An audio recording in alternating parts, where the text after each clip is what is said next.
All right, so again, we have Jagielo, if I pronounced that right there, we're going to get right into this. I'm honored to have you on the show again. Thank you for coming on. It will be on the MLBNation.com, YouTube, as well as what I mentioned before. So we're going to get to the first question here. Going into this 2013 draft, we'll talk about that at the end, but I want to start from the beginning here. You were drafted previously in 2010 in the 50th round, if I'm not mistaken, by the Chicago Cubs. Now, I interviewed Marco Gonzalez yesterday, and he was drafted out of high school as well. But the team who drafted him was the hometown team, the Rockies. Now, I noticed that you lived and grew up by Chicago. I also live in Illinois, so kind of similar. Was the Cubs your favorite team growing up? Is that your hometown team? And how hard of a decision was it to not take the signing bonus and just start your career with them after getting drafted in 2010? Growing up, I definitely did watch Cubs the whole time. My dad would take me out to the Cubs games. So when they called me and told me that they selected me in the 50th round, it was definitely an exciting time in my life. But the whole process and the decision thing, I don't think it was too hard of a decision to say no to them and go to University of Notre Dame just because it was the University of Notre Dame, and I wasn't a fan up until I started getting recruited by them. But as soon as I was being recruited by them, I kind of fell into the tradition and realized what kind of special place and how the next part of my life would be kind of changed by going to that school. So I think it was definitely an awesome thing to be called and said that they drafted you, but I think that since it was such a late draft pick that there was definitely not too much thought in my mind that I was going to sign out of high school. Yeah, and you were talking about the college. You chose Notre Dame. You've had a great career with them. Now, I want to talk about the decision to go to college. How many colleges were interested in you? Did you have a lot of offers on the table? And why specifically did you choose Notre Dame? During the process, I wasn't a huge recruit, but I definitely had a bunch of schools calling me, and I kind of brought it down to 3 schools, and those were University of Notre Dame, University of Michigan, and Vanderbilt University. And just kind of how everything worked out. And when I revisited each of those schools, I kind of just fell in love with Notre Dame, and I kind of just bought into what everything they were saying. And plus, I mean, when I was choosing between those 3 schools, it mainly came down to Notre Dame and Michigan in the end. But I also wanted to get a great education, just to have that backup plan and have that diploma in my back pocket too. So. Yeah, exactly, and I was actually going to ask later about that. I saw that you made honor society in high school and all that. When did you start, or have you started taking your education more important than your athleticism? Have you always been that way, or, in recent years have you been focusing more on the game of baseball than education? I think growing up, my parents have always kind of taught me that if you do well in school, then it's just going to open up more opportunities. And it definitely did when it came to being recruited in college, because some of those schools that had great athletic departments but also were striving to be excellent in the academic area too were able to come and talk to me. So I think going up to college, I definitely wanted to get good grades. And then as soon as I got into college, I kind of flipped the switch a little bit and said my next goal is to become a Major League Baseball player. And so I'm more focused on my athletic side than my studies, but I still definitely think that those are important, and I'm not that I don't try, in school. Yeah, for sure. And going back to Notre Dame, what were the biggest things that you have learned over the past few years at Notre Dame in terms of baseball instinct, appreciation, or just the tools that you apply to your game now? I think what the coaches have brought to the school that I learned is just kind of just the hard work, dedication, and also just kind of taking advantage of every opportunity that you're given and kind of never giving any days off. I mean, kind of being a little bit more grateful now in college, because you see some of these kids that you're going to school with and they don't have the same opportunities as you. And for you to be able to still be playing a game that you love, and while other people are kind of sitting down and getting ready to work behind the desk, is kind of definitely a cool thing to say. And also, I think it just gives you a greater appreciation for the sport. Definitely, and I mean, it's such a rare, people that are even thinking about having baseball as a career. So congratulations for making it this far. I want to say, but I also want to ask, when you came up as a freshman for Notre Dame, you were the first starter at first base forever. First time a freshman started at first base there, you played third base, you played first, you played outfield.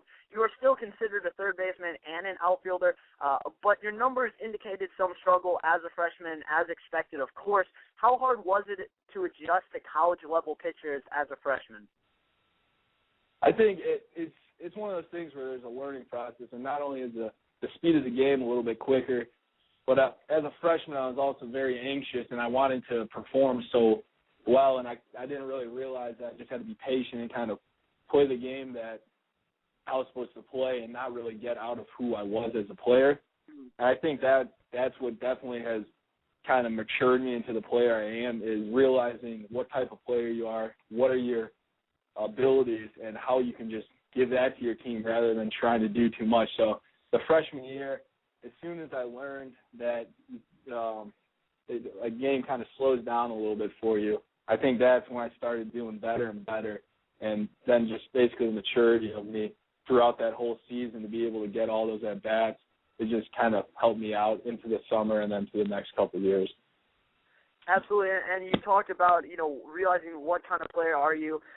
In your own view, if I were to look at this from outside and you were to tell me and you were trying to convince me to draft you, say if I'm the Houston Astros or someone who has a top pick, what would you say, what kind of player are you? Are you a third baseman? Are you in the middle of the lineup? Are you just a good teammate? Are you a utility player? What would you say, what kind of player are you?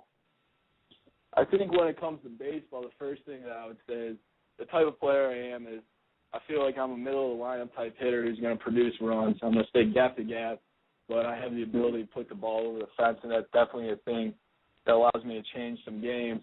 And then I think defensively, I feel that I'm athletic enough where I can play multiple positions, but since I've been settling down at third, I am very comfortable at third, but that kind of leads me into the next thing, just as a teammate and everything. I don't really worry about all that. I just want to be able to do whatever I can to help our team win, and if that means that I have to play a position that I'm not as comfortable at just to put our team in a better spot to win, then I'm going to do that. And basically, and then personally, I think that I'm just the type of guy who's going to be hard-nosed, kind of hustling every day. I'm not going to be too flashy or anything. I'm just going to come to the field every day with the same mental focus and kind of drive to get better.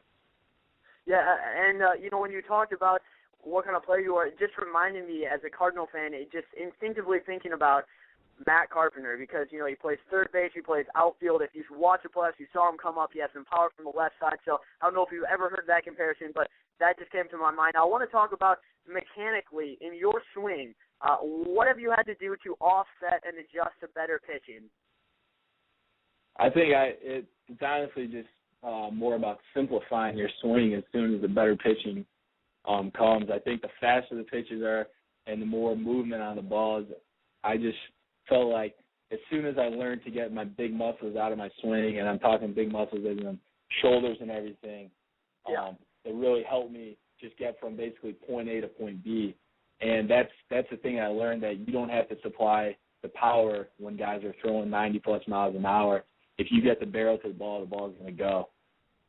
Yeah, and you talked about the pitches. I know I don't want to make you think about pitches that you hate to face, but if there was one pitch that you struggle with the most, what would that pitch be? I'd have to say changeup, just because it's hard to pick up out of hand, and most of the times it looks like a fastball. So. Yeah, that's definitely a tough one. Now, one more question before we get into the 2013 draft talk. You dominated high school. That was on the education part. Sorry about that. Now, I was wondering if you ever check your name online and see where mock drafts have you, or check your scouting report or anything similar to that. Do you ever refer to references online for things like that? I think I have a couple of times. I'd be lying if I said I didn't. But I think I've learned that as going through this whole process, that there's a whole bunch of things being said, good and bad. And as soon as you start focusing on the negatives, that's going to affect you as a player. So I think I kind of look at some of the stuff and kind of take it with a grain of salt, but I'd be lying if I haven't said that I haven't looked at some of those websites.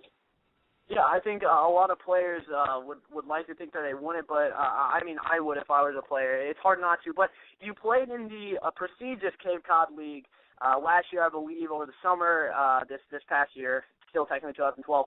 And it's a league where the top college players compete. Now, you led your team, the Harwich Mariners, in home runs with 13. And you actually hit the game-winning home run. I believe you got MVP as well, and your team won your Eastern Division. Tell me about your experience overall with that team, and walk us through that infamous walk-off home run. To start out, just the experience in the Cape, I think was awesome.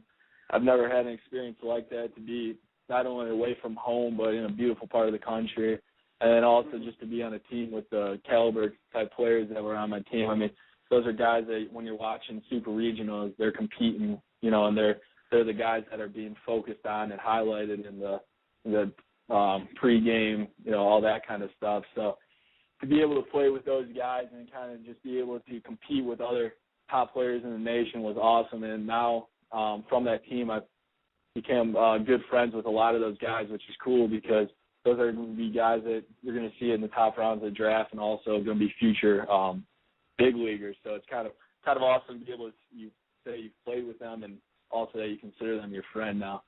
And then the walk-off. Yeah, go ahead. Talk about that. So get to that question, but kind of funny that you asked that because I remember specifically that I think I had 2 or 3 times prior to that at bat the chance to win the game, and both times I don't know what I did. I think I grounded in double play and then flew out or something. So I was kind of beating myself up in the dugout, and our manager kind of pulled me over, and he's like, all right, let's do it, Jags, or whatever. And then I don't know what the count was or anything, but I saw a fastball, put a good swing on it, and the ball went over the fence. So it was a fun time, though. Definitely, and I mean that's what's so great about baseball. You can fail 7 out of 10 times, but come up, 3 out of 10 and become an all-star, and you can come up in those situations and become, just a star in general. So I want to ask you again one more question on the Cape Cod. You played with another big name in the draft in Austin Wilson. Now, what brings me to wonder, how quickly did the clubhouse chemistry form for you guys, and were there any conflicting egos? I definitely think that the chemistry was pretty quick. All those guys they're good dudes once you get to meet them, and they're really easygoing. And I think the best part about it is we all were able to make fun of each other and give each other some crap or whatever you want to call it. And then, but we all realized that it was all for a good part of it. And then I thought the other awesome part about it was even though these guys are as good as they were, there was a lot of communication between each player on, hey, what do you do in this certain situation? How do you, kind of trying to get some different things from different players. I thought that was awesome that guys were able to be, kind of say, here's another great college player. Let me see if I can learn something from his game to put into my game so I can improve. Yeah, definitely. I mean, that's great to hear. And we have 3 more questions here going into the 2013 draft. What are your expectations, if you have any, and are you excited about the potential signing bonus that, you've probably seen players over the years get? I think I can't really say I have too many expectations. The way the draft's set up, what I've been telling everybody is wherever the value of me as a player is, and if it's a good fit in that organization, then I'm going to be more than happy to play for that organization. And I mean, money aside, money's a great thing and everything, but I think just the opportunity to be drafted high in a draft, and then also to be part and seen as one of the top prospects for that organization or whatever, and know that you're going to have some chances to make it up because they're investing some money into you. I think that's the best part about it. And so, other than that, I don't think that I'm looking at the money too much more than the opportunity just to play for one of these organizations. And yeah, I mean, you talked about the organizations.